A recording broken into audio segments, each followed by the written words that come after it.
Hello, hello, hello. My name's Felix, and this is. Roy, hi, nice to see you, everyone.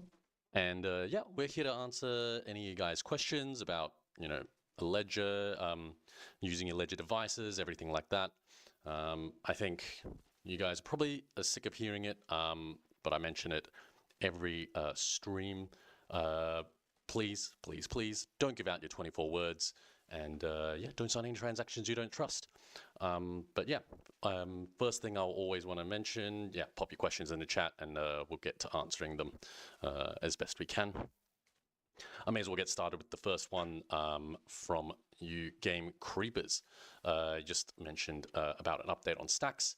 Unfortunately, I don't have anything specific for you at this stage. I wish I did, but yeah, when we do have more information, I'll be shouting it from the rooftops. I'll definitely be retweeting from my personal account and everything like that. But yeah, definitely keep an eye out social media, Twitter. Make sure you don't fall for any scams or anything like that. But yeah, keep an eye out on Twitter and Instagram are probably two good places. But yeah. Yep, exactly. And rest assured that we're really trying everything we can to get this bad boy out there. So yeah, keep an eye on it. All right. Next question we have from Timothy Harris. You mentioned mourning. Would you go over some of the advantages of stacks over the Ledger Nano X? I think that's quite cool. I think for me, my favorite thing is going to be something that I know was talked about, but may not be ready when it is released, that being the NFC. That is probably the thing that I'm going to be really stoked about. I'm really excited to see what developers do with in terms of taking advantage of that. I'd really like to, for me personally, I'd really like to use it as a login device for my Windows computer. What about you? Yeah, it's a great question, actually. So there's definitely a few things that immediately come to mind. I think for me, it's the fact that it can show the QR code of your address directly on its screen rather than having to trust a QR code that will be on your computer. Another thing is you can actually set your own locking screen.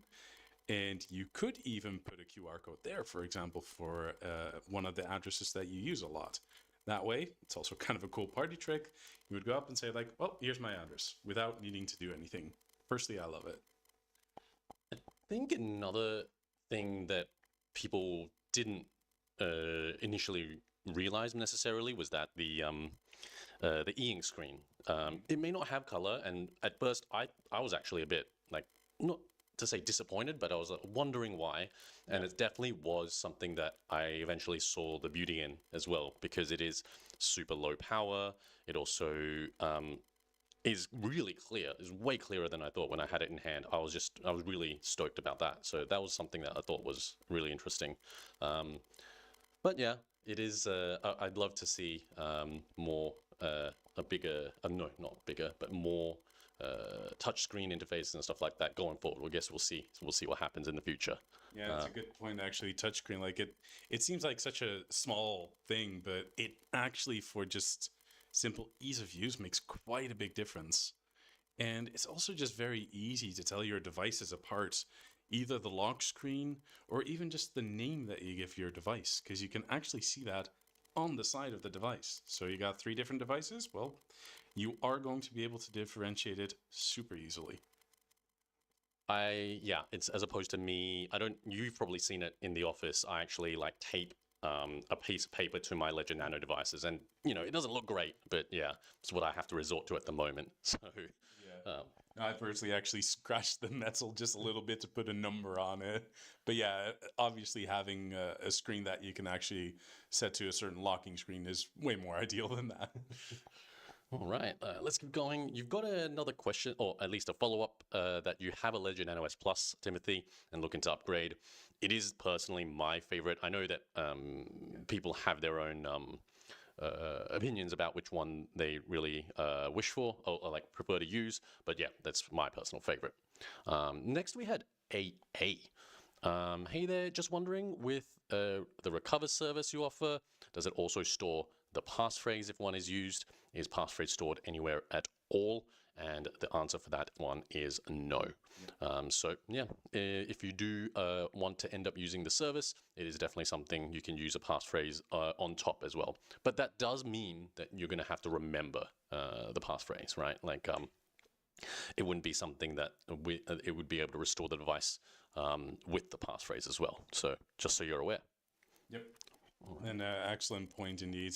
The passphrase is also always going to be something that's purely for you. And even once Ledger Recover exists, and if you're subscribed, because keep in mind, you're not using it by default. But if you're subscribed, passphrase is not going to be included there. That's indeed a very important thing to note. All right. Timothy Harris, yeah. The touchscreen is a big one, indeed. Yeah. So pretty stoked about that kind of UX. I didn't even mention it before, but like even entering the recovery phrase, if you were restoring the device, was way easier. While I actually saw a video just recently where someone was able to detect your keystrokes from a keyboard just with the audio. So like this kind of stuff is getting really intense. So maybe there are some advantages to just having the two buttons randomized. But yeah, it's definitely something to keep in mind for the future. In any case, I'm probably just rambling a bit. All right. Next is F. You mentioned you've received an MIOTA NFT in my Ledger Live. Not sure why. Now, I actually see you, Rex Taylor, hello, and it seems like you've got a similar issue as well, so I wanted to mention them both, where there is a bunch of airdrop history, or like a bunch of NFTs that are being airdropped. And I think the main thing there would be that it falls in the family of things like address poisoning attacks, which I would actually go onto our help center, which there is a in-depth article about. Now, in general, the way that these scams work is that they are expecting you to interact with the NFT, and in doing so, you might run some arbitrary code. If you're sending or receiving, it might just try to exploit something in that way, and it might put your funds at risks. So we always mention just never to interact with them on the chain level, no sign a transaction with it, anything like that. Within Ledger Live, you'd be able to hide it entirely, and normally it's just a right click, and you can hide the collection as a whole as well. And you've mentioned Rex as well with MetaMask. I can't remember if there's a way for MetaMask to hide NFTs, but in any case, it would just be about not interacting with it. Yeah, exactly. Ultimately, the bottom line is just do not interact with them. Don't sign any transactions related to it. So when we're talking about interacting, we mean on the blockchain specifically. So yeah, just don't do that and you should be totally good. Keep in mind, this is likely going to happen again. You will probably get these kind of NFTs again. And this most often occurs on blockchains that don't have very expensive fees. So you can think of Polygon, for example. Fees are very low. So for someone to try and pull off this scam, it's much cheaper than versus, for example, Ethereum to try it there. Yep. Okay. Now, PM, you have an interesting question here, and I'm probably going to go into a bit of detail about this one. You mentioned you updated your firmware last year, and the balances disappeared. You've tried everything, and it still doesn't show your balances. So I think probably the first thing I'd think about if I was in this scenario is what happened when you were updating the firmware. Were you, doing it within Ledger Live? That would also, in further question, where did you download Ledger Live as well? And in terms of the balances, where you were looking at the balances. If it was directly within Ledger Live and the balances disappeared, is there a transaction history as well? Do you see a transaction ID? So those are kind of the first things that I'd be thinking about in terms of trying to troubleshoot this issue. Generally speaking, because your addresses and your private keys are derived from the recovery phrase? Was there any point that the recovery phrase would have been changed in any way? So maybe you selected set up as a new device if it had to reset the device, as opposed to like restore from an existing recovery phrase. So those are probably quick noting all of the things that I'd consider. I'm not sure if there's anything that you might be thinking about there as well, because it could be a number of things, right? Yeah, it could be a number of things. It could just be Ledger Live with the accounts not added yet. Indeed, if it is perhaps the right account, has there been any kind of outgoing transaction? Has the Ledger device been reset at some point? Perhaps you used to use a passphrase. That's another thing. Not the most common reason though, but there are quite a few different options there. So what I guess I would recommend is reach out to us. That way we can start, digging into it further, see if there's anything that we can spot from there. Okay. Next up, we have Jason. You mentioned that you have a Ledger Nano X, and you asked, can you have multiple devices with the same recovery phrase on each? And yes, you can. And that way, I do it as well. Yep. If you have, like, let's say, a Ledger Nano X and a Ledger Nano S Plus, they're just exactly what you said, duplicates of each other. And yeah, totally normal. You can interchange them. You don't even need to use the add new accounts or anything like that. It's the exact same account. So yeah, pretty much exactly on the dot there. Yep. All right, next. Yeah, I mean, it's something that I personally use as well. It just comes down to enter the exact same 24 words on a different device, and it will give you access to the exact same accounts. So yeah, and it's pretty handy. For example, you could have one device, for example, that you bring with you, another device that you might leave at work. Yeah, personally, big fan of having a backup device like that. Yep. Okay. Ape Gang, you've mentioned when can we stake Aleph Zero through Ledger Live? I'm assuming you mentioned. I'm not I'd normally be double checking, but I'd be doing it on the computer, of course. Yeah, I'm not entirely sure. What I do know, however, is that we currently do have a little bit of a bug with Aleph Zero in particular, which is that it can currently give the error message transaction version not supported. That's related to us needing to update the app. There's been in technical terms, a new runtime of Aleph Zero, and for that we do need to update the app. So currently that doesn't work yet, but we're working on that. All right. Next, I'm going to answer these two questions together, actually. Victor Watt and Raul Marcelo. So first, Victor, you mentioned, hi, can I update the software on my Ledger Nano S Plus without opting in on the seed phrase sharing service? So first thing I'd mention there, it's not a seed phrase sharing service whatsoever. You never share your seed phrase at all or anything like that. Now, let me just read Raul's question as well. How is Ledger safe when there is an open backdoor? Which is not true. There is no open backdoor. What I would suggest for both of you guys as well, it is really cool to read through the Ledger Recover white paper. It goes into what's actually happening behind the scenes. So you're using, if I were to explain it, when I was reading it, the main thing that I got away from it was that it was using verifiable secret sharing to share the entropy of your device to be able to later restore it in case it was lost or delete or something like that. You burnt or something like that. I think that's the main thing there. Now, with regards to your question, can you update the software on your Ledger Nano S Plus without opting in? You can update the Ledger Nano S Plus 100%. It is an opt-in service. I think hopefully that answers that question in particular. But yeah, with Raul, Ledger is safe because there is no open backdoor. So I hope that's short and simple for that one.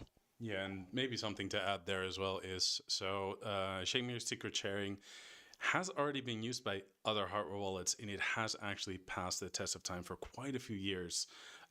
So it is definitely something that, where we absolutely considered security for, and we wouldn't have done it otherwise for very obvious reasons. So, yeah. I actually see, Raul, your next question, and how is that a ledger belonging to a lady? Her XRP got stolen. I think I have seen that video. And I think based on what she's mentioned, right, I think we were looking to be able to reach out to her, but I think the main thing there would be that, if I remember correctly, there was a mention of the recovery of a pin already being set up on the device, if I remember correctly, and that there was, and potentially, someone someone else might potentially know the recovery phrase as well. So it's really important that when you go through the steps, you're generating the recovery phrase on the device itself. It never is going to be something that you have in Ledger Live, because that should be raising red flags. It shouldn't be something that you put onto Google Drive either, things like that. Just some general things that I normally mention about, recovery phrase and things like that as well. I don't know if you had, because I definitely was skimming through that when I saw it really quickly, but I know you guys were on it. A lot of guys were on it as well, looking through it. I don't know the exact details there either, to be honest. So I know that it wasn't bought directly from Ledger.com, but it was via a reputable reseller. So when looking at supply chain, it could still be the case, of course. Someone could always have intercepted the parcel. But there's not really anything that indicates that, there will be any kind of vulnerability or anything like that. I mean, I've personally had a Ledger device, for example, for 5 years, and yeah, totally safe. So we're absolutely investigating it, and we are actually, if I remember correctly, actually talking to this person as well. But yeah, there's nothing that indicates any kind of vulnerability there. Yeah, I think as far as I understand it, when you follow the exact process in terms of like making sure you're generating it on the device and going through that process, there shouldn't be a way for you to for those funds to be lost. But in some ways, people can try and social engineer you to try and do things that might risk your assets. So I think a big thing is always just to go through the check the process on our website as well. It could be another way just to make sure that everything's working correctly as it should. So yeah, but yeah, definitely not something that I'd say would be due to any backdoor, Raoul. Nah. It does, of course, remain a sad story. I mean, we hate to see it. Yeah. Thank you as well, Victor. Timothy, you have a question here. I'm going to ask a few questions in my next chat lines about NFTs and Ledger with MetaMask. I have a membership that only uses MetaMask and verifying access. Only using MetaMask and verifying access. How do I use MetaMask and Ledger to do the verifying process without moving them back and forth?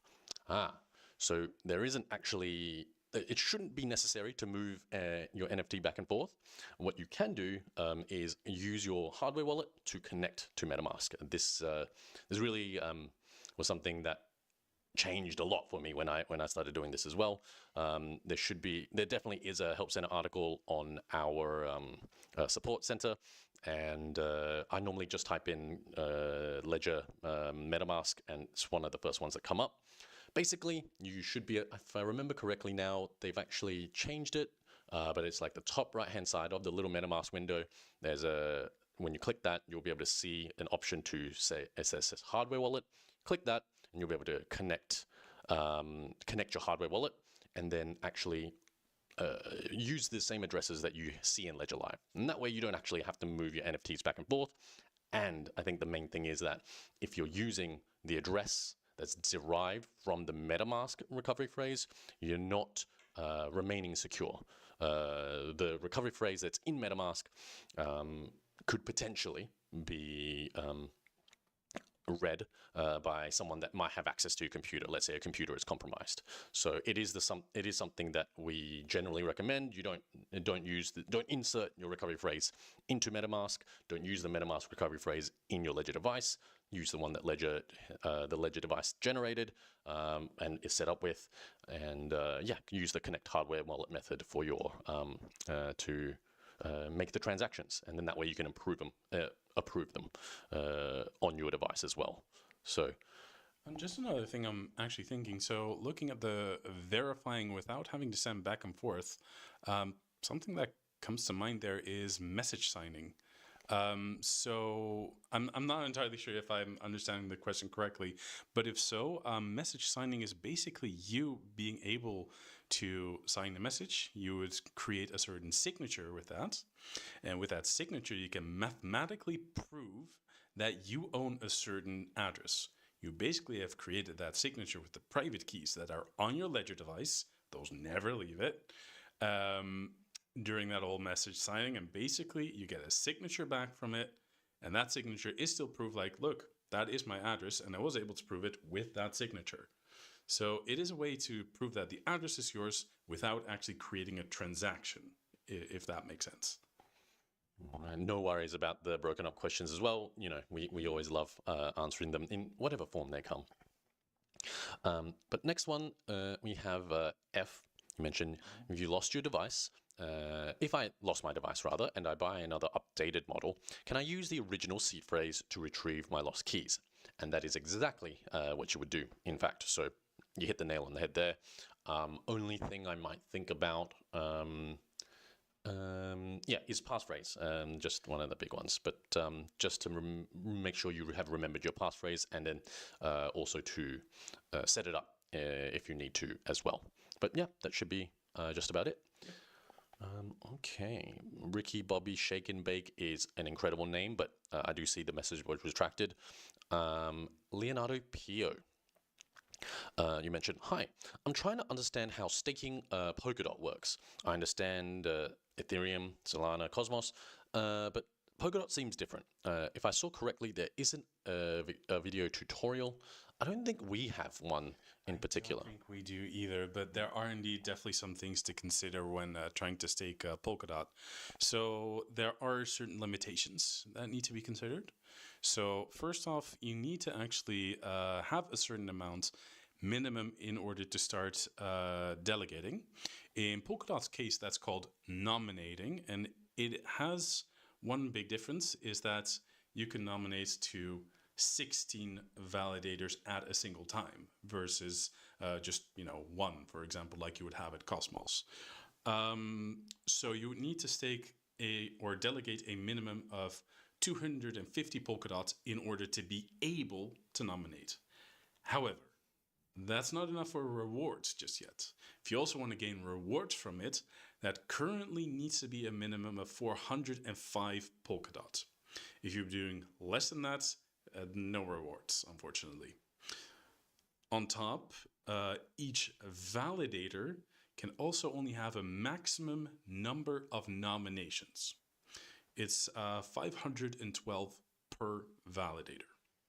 Now, if they have more, that's what we call an oversubscribed validator.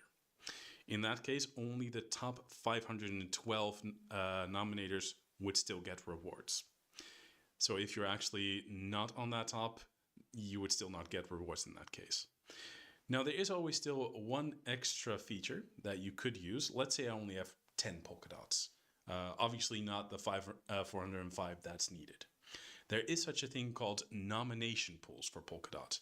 And for that, you only need 1 dot in order to participate. We actually have Help Center articles that show how you can stake with Polkadots. That part is possible in Ledger Live if you want to use a nomination pool. Not in Ledger Live, but we do have a Help Center article that explains how you can do this yourself as well. But yeah, quite a bit to talk about when it comes down to staking DOT. That's for sure, yeah. Okay. Thank you, Timothy, as well. Continue to ask any more questions if you have them. Jose Lenny Solidum, you've got a question here. When will staking be available for Cardano on Ledger? I know that it is something that is being worked on, but yeah, no specific date or time frame or anything, but definitely know that it is something that is known.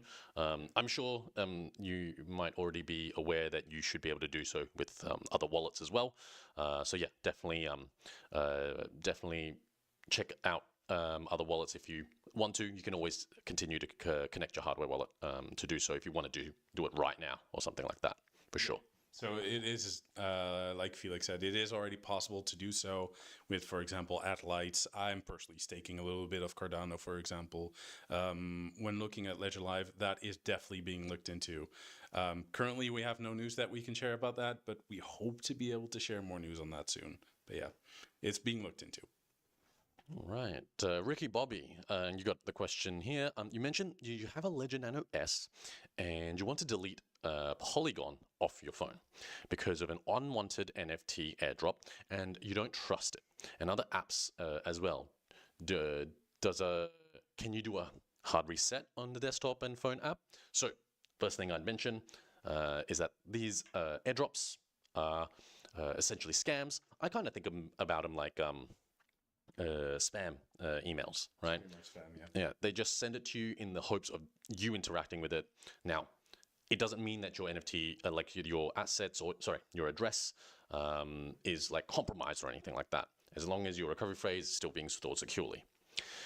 What these are is they're essentially trying to get you to maybe sell them, maybe send them, burn them, something like that, and that may be a vector by which someone could gain access to your assets by running some code on the NFT, essentially. Now, how do you get rid of them? We don't recommend that at all because you put your assets at risk when you do so. What I would suggest is that you can hide them, especially because it's going to be there's going to be a lot on Polygon. Just right-click, or like I think on mobile there should be an option to hide them as well when you select them. But Yeah, you can basically press and hold, and after that you have the option to hide them.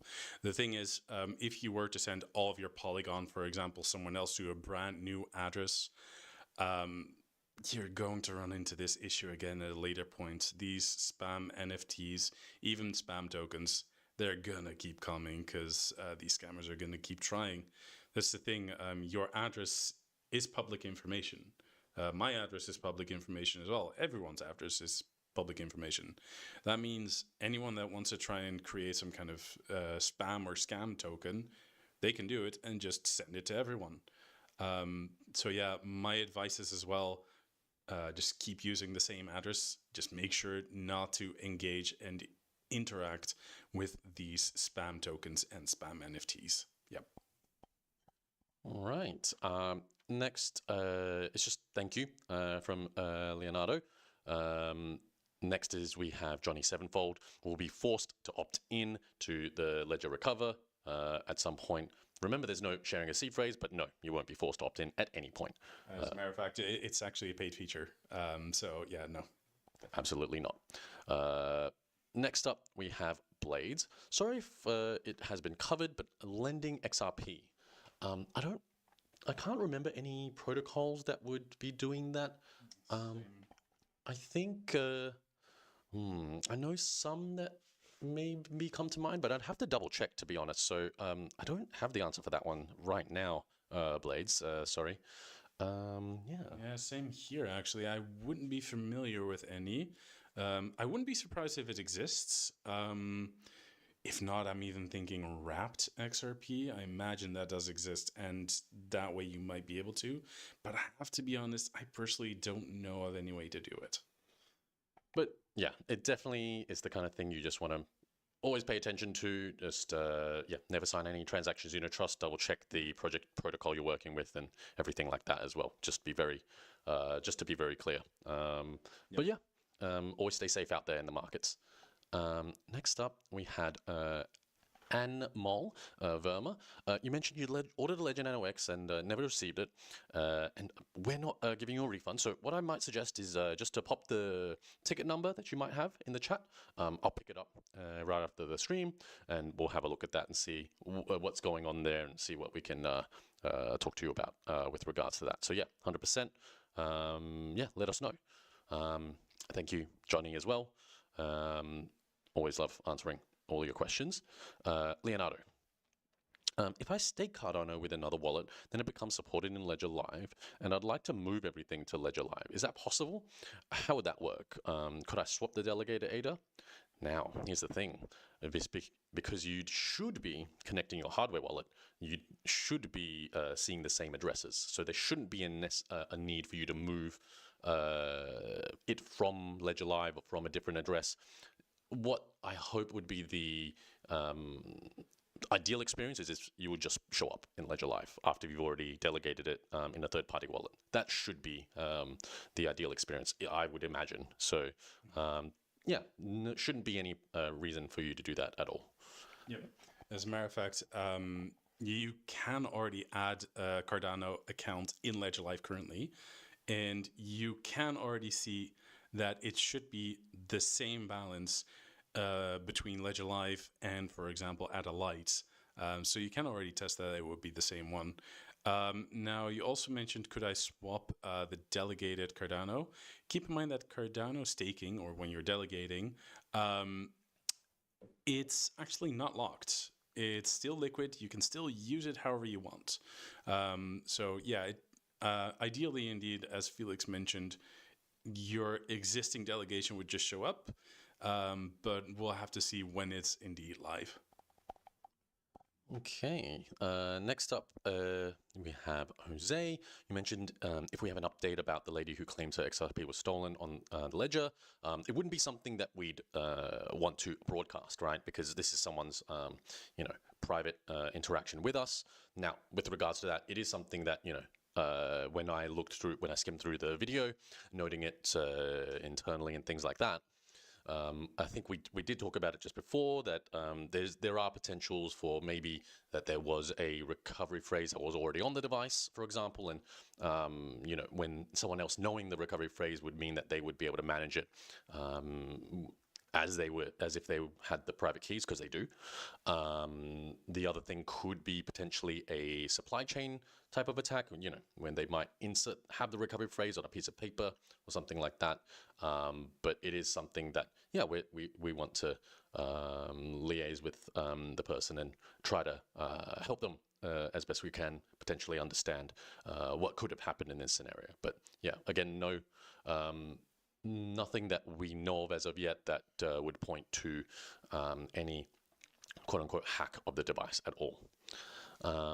Timothy Harris, you mentioned that you're taking the time to move into much better security for your investments. And yes, that's really important. We also believe in that as well. I think, main things to think about there are always going to be making sure, the recovery phrase is something only is not on any digital device or anything like that. Not even a picture, not even encrypted. I know some people say they've got like a USB stick that they had an offline laptop, and OPSEC is going to depend on person to person, but it's never something we'd recommend. And I think that's why the device is built the way it is, and the process is as such, so that it is as easy as possible to maintain that security without being some incredible white hat hacker that has to do all these things as well. So I think that's I commend you. I love that as well, and I think that's what we hope for everyone, is make sure that everyone's as secure as possible. Yeah, that is our goal, to bring that kind of security. Yep. All right, Bradley, you mentioned, do you guys have any idea when Stacks will be back in stock? So it has not been in stock, but it's definitely something that we'll shout out from the rooftops when we do when we can let you know or have more information about any release date or when it's going to be able to be ordered or everything like that as well. So yeah, 100%. Just keep a track on social media, Ledger or at Ledger_support. Check for typos and check for the correct letters as well when you're doing so. And we'll never DM you as well, just so you guys are aware. Thank you, Leonardo, as well. Now we have Bang Murat Kaya. I wonder if you're a Sun fan. Thanks very much for the talk. You may have heard the question many times. Perhaps I missed it, but I wonder if there are any improvements on Casper integration. Oh, I have been seeing a lot on Discord as well. But yeah, we wouldn't, in a lot of these scenarios, we wouldn't necessarily have any thing very specific for you or anything like that. Do you Do you remember anything? No. I'm afraid I haven't seen anything on Caspa. I'm very sorry. Definitely keep an eye out, you know, on generally social. Discord is another good one as well, because the people that are normally integrating are going to be on there as well. A lot of the times it might just be up to a stage where it has to go through a security or like audit, or like a process where it's been reviewed by our Donjon guys. So it might be something along those lines as well. And yeah, I totally understand it can take some time. But yeah, keep an eye out, and we'll try to, we always record these questions, and we'll make sure to pass these on as well. And yeah, thank you, Ricky Bobby. I love the name. Basil Cato. You mentioned, has this already been answered already? When recovering a secret recovery phrase, is it safe if I'm connected to Wi-Fi while entering the seed phrase into Ledger? So the main thing would be that because the Ledger isn't connected to the Wi-Fi, only your device is. Only your device is connected. On your laptop is connected to the Wi-Fi, and your device is connected to the laptop. There's no interaction of like the recovery phrase being sent over the wire from the Ledger device onto the Ledger Live or anything like that. So no worries about being connected to Wi-Fi. I'm connected to Wi-Fi a lot when I'm using the device, and that would be how you broadcast transactions as well. So no worries at all. I think if you're really paranoid, I know some of my colleagues would have mentioned connecting it to like a power socket. Yeah, absolutely. And you could do that if you want, but it's entirely not necessary. Yeah, it is unnecessary, but if you really want to take that extra step, you can actually give it power via a different source than your computer. It doesn't have to be your computer. Just the big thing that we would always mention is never, ever enter your 24 words on a computer, on a smartphone, or any device that can connect to the internet. Because keep in mind, your Ledger device itself cannot connect to the internet in a shape or form. I think part of the thing that I always like to mention is that the Ledger devices, and the way that the threat model works is that even if you have a really compromised computer, you should still be able to make transactions. The main thing there, if you knew your computer was compromised, would be to make sure you check the transactions that you're signing. And that's why I think we really believe in making sure everything is clear signed on Ledger devices. But essentially, you'll be able to see, where the transactions are going to and from, how much you're signing for, and things like that. To make sure you're not, let's say you see a different address on Ledger Live or on your application as opposed to on the device itself, then you should stop immediately, because it might be, trying to have you send something somewhere you're not expecting. So that's the importance of the screen on the Ledger device itself. Yeah, exactly. So long as something doesn't match, just do not confirm it. Because keep in mind, whatever kind of transaction you're signing on your Ledger device, it will create a signature that only works for the exact transaction that you just signed. So if your Ledger device says, I'm sending 1 Bitcoin to address A, then that signature can only be used for that. If the amount changes, if the address changes, a brand new different signature is needed. Yeah. Right. Just as a heads up, and we'll definitely see the case number, so we'll have a look at that in a second. I want to... Oh, yeah. Okay, let's... hello, Ledger team. I can't read the Cyrillic, to be honest, so I'm sorry I would be able to mention your name. But you mentioned... I want to ask if I have coins on Ethereum mainnet, or it's Binance pegged, for example, and if something happens to this project, like it's been with Luna, will funds also collapse? So I think the main thing there is, if it's Binance pegged, it is Binance that is, the entity that would be responsible for maintaining that peg. And if, touch wood, Binance were to fail in some way, then potentially the funds are at risk. So if you, let's say, have Binance pegged Ethereum and you have it on, generally it's going to be on Binance Smart Chain, yes, 100% you will want to potentially want to have it on Ethereum mainnet to make sure you have the native token on its main network, and that way you're not exposed to this exchange risk. In this case, 100%. Yeah, keep in mind what Ledger devices ultimately do is keep the private keys secure. That has no effect to any kind of value of a coin. So Luna's implosion, for example, it did not discriminate however someone stored their private keys. Ledger users, exchange users, everyone got impacted in the exact same way. Okay, so next we had just a question. Probably not a question, but just a thought about clear signing. It's probably good to mention the specific about it, right? Clear signing as opposed to blind signing. So if you haven't played around with it before, maybe if you go into the settings of your Ethereum account, application rather, on the device itself, it might show you an option to enable blind signing, for example. It's a way that you can interact with smart contracts, but you're just looking at the hex. You're not actually looking at the, the fields that you might be signing for and things like that. So when we talk about clear signing, it'll, instead of showing you, hey, you're signing with this nonce, with this call logs or data or call data or whatever might be in there, it will just show a bunch of essentially gibberish, what might look like gibberish. But when you're clear signing, you would see, what you're sending to, what you're sending from, things like that as well. So that's kind of what that would mean. There should be a Help Center article about it as well, if I remember correctly. I believe we have that, yeah. I think so. I just, I haven't been on that one in a long time, but definitely, check it out. All right. Johnny Sevenfold, you mentioned I charge my Ledger Nano, you charge your Nano rather through a USB charger once in a while just to keep it charged. Yes, that's definitely something that I do as well. To be honest, I actually don't even worry about the battery in my X anymore because it's just when I'm plugging it in a lot, I guess I always have my laptop with me. I'm not normal, but yeah.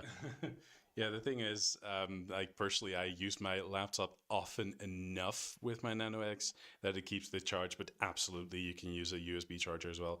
As a matter of fact, when I've gone on vacation, I sometimes do bring my device, and I'll basically have my phone charger, and instead I'll just put my USB-C there, and it can definitely charge your device. Yep. Okay, all right. Yeah, as a heads up again, and we'll definitely have a look at that. Stefan Fieldler, hopefully I didn't butcher the pronunciation there.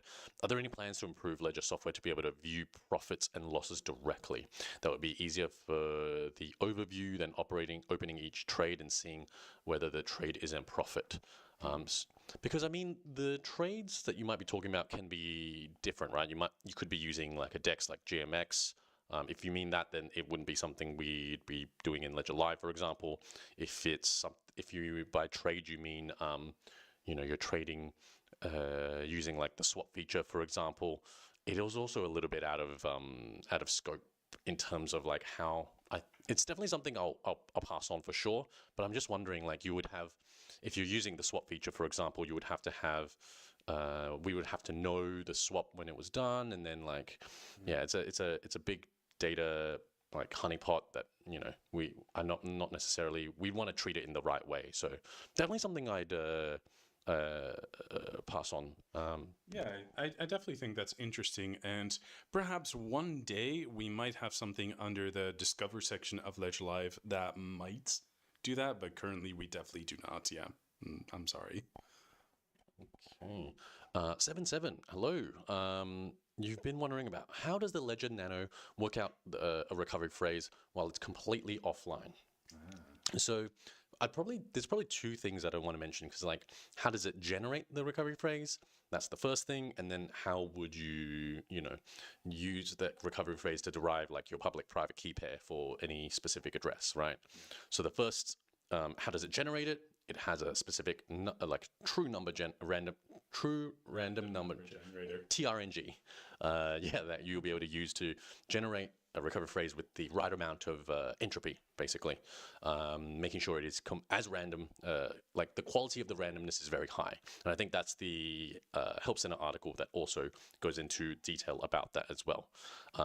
With regards to how it generates the recovery phrase to be able to derive the public-private key pair, what was it? I was reading. It was actually in the Ledger Recover white paper. Actually, the specific. It's just up to BIP 39, BIP 39 standard, 32. What? Yes, yes, that's it.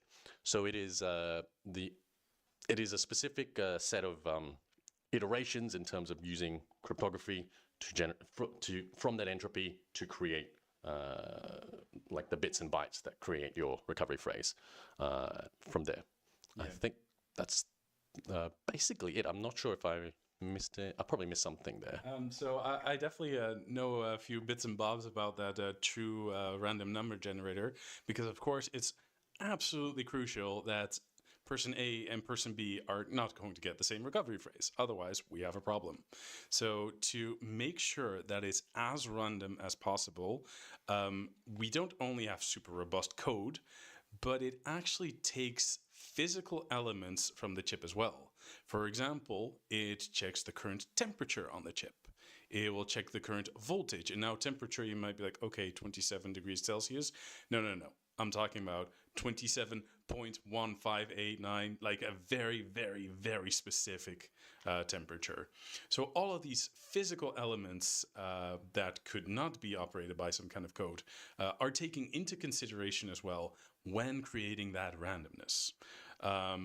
That's also part of why our true random number generator has the highest certification possible. It basically means that someone reviewed it and said, you know what, this is up to the highest standard, which of course is crucial for this. When looking at the BIP32 standard, basically to get your private key, you need to use something called a derivation path. So for example, Bitcoin has its own derivation path, Ethereum has a separate one, etc., for each coin. It basically uses this to calculate the private keys from your recovery phrase. So that's indeed the BIP32 standard that Felix was mentioning. Yeah. That I got wrong, but that's okay. Okay, I think as we tend to do, we might have rambled a bit long, and there's a little bit of a backlog. Rahul, I see Arweave is supported on Ledger Nano S. When Ledger Nano X support, a lot of these things we can never really be, we can never say is necessarily, what's the word? Let's say the date if it's not out yet or anything like that. I judge by your reaction that maybe it's something that you're... I wasn't aware of it, actually. Yeah. Okay. So thank you for actually mentioning it. We'll ask, but unfortunately for now, we don't have an answer, I'm afraid.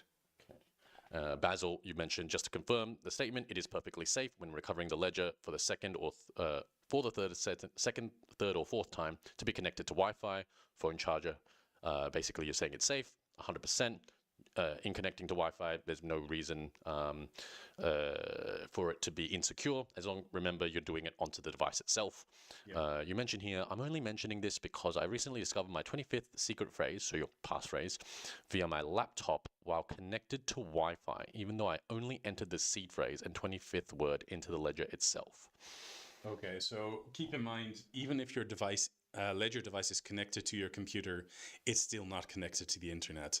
Your Ledger device will not share what you're doing on the device to your computer. So so long as it's on your little Ledger device itself, you're all good. So because you recently recovered the 23rd secret phrase via your laptop, I'm not sure how that would be possible. And maybe he means when it was plugged to the laptop. If that's the case, then it's fine. If your 25th word was on your laptop and you found it in some kind of a document somewhere, that's a different story. That should not have been the case. So, I mean, it's always something you can get a hold of us for. I mean, especially if you want, you can just mention my name as well. We can try to, have a look through that for you. But yeah, something I just wanted... I feel like I would be asking some more questions. We might see... To make sure, yeah. Get screenshots, something like that. So if you want, you can totally do that as well, Basil. Now, Leonardo, you mentioned when delegating tokens, what is the amount you don't want to delegate to pay for fees when undelegating? Now, if I remember correctly, you were talking about Cardano in particular.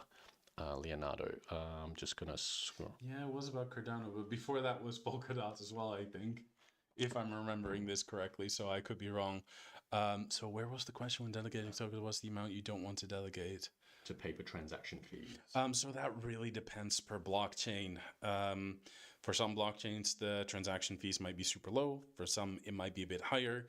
Normally, Ledger Live does actually count for that. So when you, for example, try to click on max when trying to delegate, it should actually already be keeping a small piece apart. So I'd really recommend just taking a look at the blockchain itself. Go to the Block Explorer, for example, and see what the fees usually look like. Personally, I tend to like to kind of go overkill and keep way more than necessary, but that's just me personally. Okay. Timothy Harris, does Ledger do Twitter Spaces, calls or AMAs? It was something, yeah, it was something that we were doing, but I think it is something that has been paused for now. I mean, if we get enough, probably if we get enough support, we'll probably start doing them again. So maybe, I don't know, maybe just start commenting on our Twitter support, and maybe they'll be keen for that one, definitely. Dejan Gaub, you mentioned recently updated my Ledger Nano X to 221. Is it safe to update to firmware 222? It is indeed. No worries about it at all. Stefan Filder, thank you for the question as well. DeFi and cryptocurrency. Yep, you got that right. Thanks for the info. Turn up the sound. Yeah, I'll have to do this next time. I think something, I might have changed something in the settings. So yeah, maybe I'll just speak louder for now. Leonardo, about the USB charger, like the smartphone cable, it's okay to connect the Nano, but does it work also to connect Nano to the PC? Excellent question, actually. The USB charger. Okay. I'm thinking of a situation where you lost the cable the Nano came with. As long as it's a data cable, you should be okay. I'm assuming that's what you're. Yeah, that was exactly what I was alluding to as well. So yeah, you need to make sure that it's a cable that can actually transfer data. When you're looking at the cable that came with your smartphone, it might not be. And that would be a problem because, of course, once you've signed a transaction, that signature for that transaction needs to go to your computer. If it cannot transfer data, it cannot do that.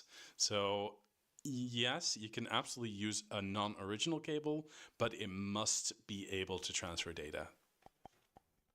Okay. Let's keep going. Wow, we got a lot of questions and going forward. Johnny Sevenfold, I like the app that the Ledger Nano X has, which verifies the address, verify my address. It is really helpful. That should be all the addresses when you go, all the chains that we support in Ledger Live. So, yeah, definitely you can do it for all of them for sure. Pretty crucial, actually. Yeah, absolutely. For security reasons, always verify your receiving address on your Ledger device. Absolutely. Okay. Rahul, the best thing I like about Ledger hardware, it's the only wallet I've seen that supports so many new tokens. No wallet does like it. Keep up. Yes, there's a lot of stuff that we support that I haven't even heard of, and yeah, it's crazy. So I love it as well. We definitely have the large amount of crypto supported of any hardware wallet. So yeah, it's pretty huge. Okay. And when I plugged it in with the USB cable that came with the Ledger, I think this was the question about the connecting to Wi-Fi. So if it's just your Ledger device was connected to the computer, don't worry, your Ledger device was not connected to Wi-Fi. yeah, no worries at all. Azela, Yusuf, guys, my Ledger Nano X is saying to update firmware in orange line. I'm so afraid to touch it because it says make sure I have my 12-word recovery phrase. I'm going to comment on that in a second. I had my phrase stolen from my wallet before and I had to reset. So the first thing that I would say is that if you have a 12-word recovery phrase, my question there would be if you had derived that recovery phrase somewhere other than a Ledger device. Now, the reason I bring that up, and actually it's just been something that's happened quite recently, is if there is some fault in the way that it was derived. So recently, I think it was, not to bag on them and anything, but like Trust Wallet, I think was the Trust Wallet extension, where they were not generating the recovery phrase with the correct amount of randomness, right? And it means that someone could potentially brute force it enough to guess within as close, like the recovery phrase pretty much exactly. The reason I would question that is because it is 12. We're generally, not generally speaking, in for the Ledger Nano devices, they generate 24 word recovery phrases. So just something I wanted to mention there. Might be good just to make sure you generate the recovery phrase on the device itself and use that 24 word recovery phrase going forward. Second thing, you mentioned about updating the firmware. It is totally okay to update the firmware. Now, it's just to make sure you secure the recovery phrase correctly. And, part of that is, considering the 12-word recovery phrase as well, making sure you have one that, hasn't been entered anywhere that isn't the Ledger device itself, or, on the piece of paper or on one of the seed storage products we actually sell, and you can just use, I don't know, a laminated piece of paper or something. But yeah, depends on what your expected outcomes or goals would be in regard to that. So yeah. Okay. But yeah, always reach out to us if you have any questions as well, and we can always run you through those steps. Sahil, this is going to be one I'm probably going to ramble on for a bit. Why is DeFi so expensive for converting crypto? Now, That's probably on Ethereum. yeah, if you're using like anything on Ethereum, it's probably going to be like $5 or something like that to make a swap or something, maybe. But During good times, if the fees, like the gas price is currently high, it can be very expensive. I think we actually shared in our work chat. It was like I saw a 1.2 ETH transaction fee. So essentially, my favorite thing is always to recommend layer 2s. That's pretty much all I'm going to say, or not all I'm going to say, but like the main thing that I'd go into. Things like, whether or not it's a sidechain or L2, we'll mention them all anyway. You've got like Polygon, we have Binance Smart Chain, we have Arbitrum, Optimism. I always try to mention them second because I always mention them. Yeah, I always mention them. And yeah, I don't want to seem like too much of a fanboy, but yeah, those are all things that I would generally recommend. Look into like how they work. I think they're super cool. And yeah, and those will probably be where I would what I would think about in terms of using DeFi at a much cheaper in a much cheaper way. So 100%. I may need to chat with someone to get my questions understood. I feel I am not able to express my questions clearly, mostly because I do not understand the process. Yep, 100%. Head to support.ledger.com. You'll be able to open a ticket with the purple button on the bottom right-hand side. Yeah, and we can have a chat with you about anything you need as well. 100%. But yeah, thank you, Leonardo.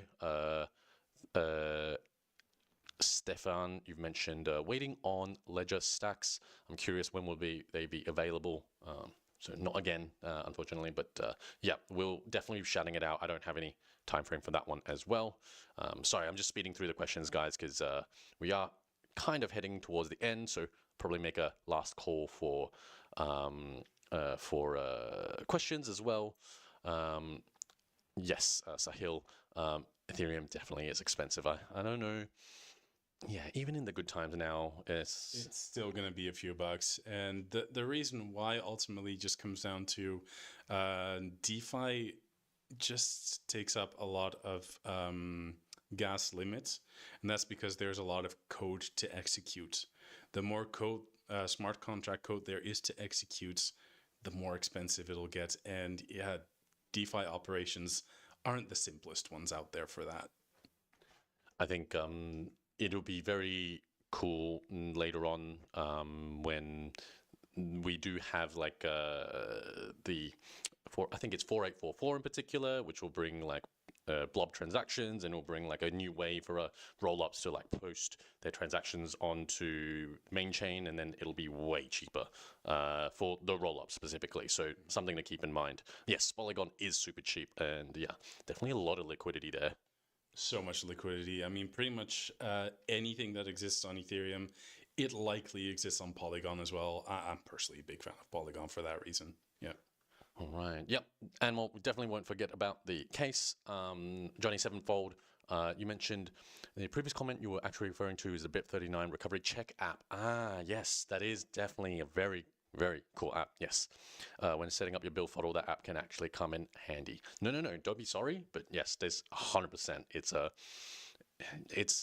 the kind of tool that is good for prevention. And I think someone, I don't know if it was you, Johnny, or someone mentioned they check it every month or every Yeah, last week someone mentioned it, and personally, also a big fan of that app.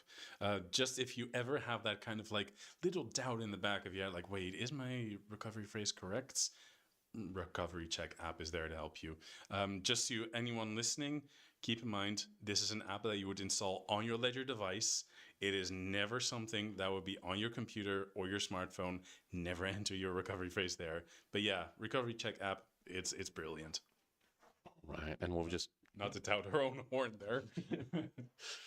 okay, and yeah, well, guess we'll finish up with the last two questions here from Timothy. 7-7, yeah. I was gonna say I've seen you last week, so that's not surprising. Yeah, okay. Okay, and yeah, last one, Timothy. How do I add Pulse Chain to Ledger? I have a. If you had a video, I would be happy to watch it. Good answer on getting in touch with support. Thanks. Pulse Chain is at least with I think it is EVM, and I know you look. Okay, It is. so there is a Help Center article about using adding custom networks to something like MetaMask. So it would be using a service called Chainlist. We can just add your wallet, and then you can add the network from there, and then you can use those details to add that network and manage your assets from there. Now, make sure, I think the main thing is not to add your recovery phrase there, but to use the Connect hardware wallet. So if you go to Ledger MetaMask, in the Help Center, that should give you the way to connect your Ledger device with your EVM address, and then there should be another article, like I think it's custom network is the one in the title, and then yeah, you should be able to add the network from there. As a matter of fact, we even have a better one. I just looked it up because I felt like we had something on Pulse Chain particular, and we do. So if you go to our Help Center and you just look up Pulse Chain, you'll find a Help Center article that gives you the exact steps for being able to manage Pulse Chain with your Ledger device. Yep. All right. Yeah, we should finish just up around here. I do see your question as well, Zex Thero. Received my Ledger Nano X yesterday. Is Ledger planning on releasing some screen protectors in the future? Not as far as I'm aware, but I'll definitely pass that on. High power ICT. I'm getting a lot of Polygon NFTs. They're scams. They are scams. How can I be certain? If you didn't want them, they're probably scams is the main thing. How do I get rid of them? You don't get rid of them. You would hide them as well. Check out the Help Center article about that too. Yeah, sorry for speeding through the questions as we finish up. And last but not least, 7-7, what is the max Ethereum gas fee? I mean, there is none. It's infinite, basically. If you really want to pay exorbitant amounts, you are free to. There is technically no limit. Well, I mean, the max amount of Ethereum in circulation, but you will never get that much. So, I mean, hopefully. So, yes, no maximum or anything like that. But yep, that should just about finish up for today, guys.